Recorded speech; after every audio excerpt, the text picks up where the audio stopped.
Անձրևային եղանակները կարևոր նշանակություն ունեն գյուղատնտեսության համար, քանի որ ապահովում են հողի խոնավությունը և նպաստում մշակաբույսերի աճին, սակայն չափից ավելի տեղումները կարող են նաև անհանգստություն պատճառել գյուղացիներին, դժվարացնելով դաշտային աշխատանքները, հետաձգելով խոթհունձը և որոշ դեպքերում վնաս հասցնելով բերքին։ Նպաստավոր եղանակային պայմանների պահպանման դեպքում առաջիկայում կսկսվեն խոթհնձի աշխատանքները, իսկ ցանքատարածքների բերքահավաքը, ինչպես նշեց բնակիչը, նախատեսվում է իրականացնել օգոստոս-սեպտեմբեր ամիսներին։ Գյուղացիները հետևում են եղանակային պայմաններին, սպասելով, որ աշխատանքները կանցկացվեն առանց խոչընդոտների։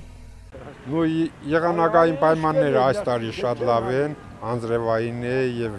ջերմաստիճանը, օդի ջերմաստիճանը լավ է, որը նպաստում է բույսերի աճմանը։ Իրենց վեգետացիայի շրջանը կատարում են բույսերը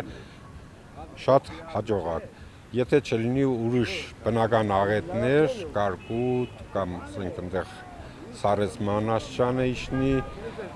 խոթարկը շատ լավ է։ Հիմնականում չայիրները, որտեղ որ չի ցանված, չի մշակված,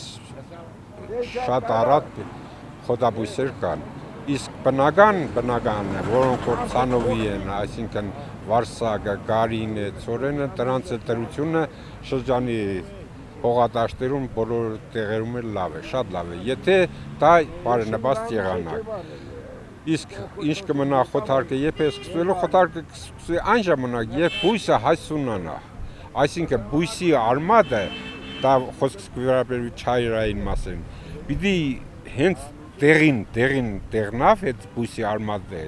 հենց արմատից վերևի մասը 5 սանտիմետր դեղնավ, արդեն այդ խոտը կարելի է հնձել և տեղավորել։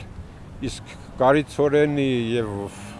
վարսակի մասին դա էլ արդեն բոլոր ժողովուրդն էլ գիտեն, նրանց հասունության շրջանը հենց սեպտեմբերի սկիզբներն է կամ սեպտեմբերի կեսերից հետո նոր կսկսվի գարի-ցորենի բերքահավաքը։